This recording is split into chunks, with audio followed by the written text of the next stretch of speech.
Independent Vermont Senator and Democratic presidential candidate Bernie Sanders is drawing attention for talking about abortion rights during a CNN town hall on climate change. Here's the context. On Wednesday night's CNN Climate Change Town Hall, Bernie Sanders edition, Connecticut schoolteacher named Martha Redioff asked Sanders about starting a conversation about population growth. Human population growth has more than doubled in the past 50 years, Redioff said, adding the planet cannot sustain this growth. I realize this is a poisonous topic for politicians, but it's crucial to face. Empowering women and educating everyone on the need to curb population growth seems a reasonable campaign to enact, she said, and asked would you be courageous enough to discuss this issue and make it a key feature of a plan to address climate catastrophe? Well, Martha, the answer is yes, Sanders replied, adding and the answer has everything to do with the fact that women in the United States of America, by the way, have a right to control their own bodies and make reproductive decisions.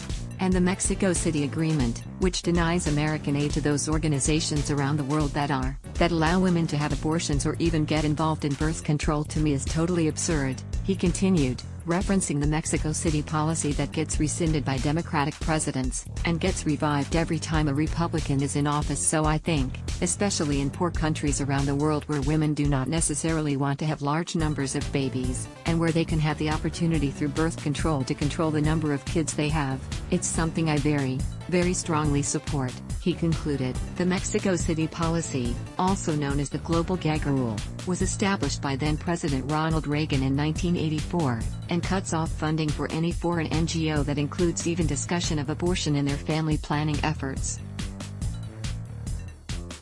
The Trump administration greatly expanded the funds that were affected by the policy.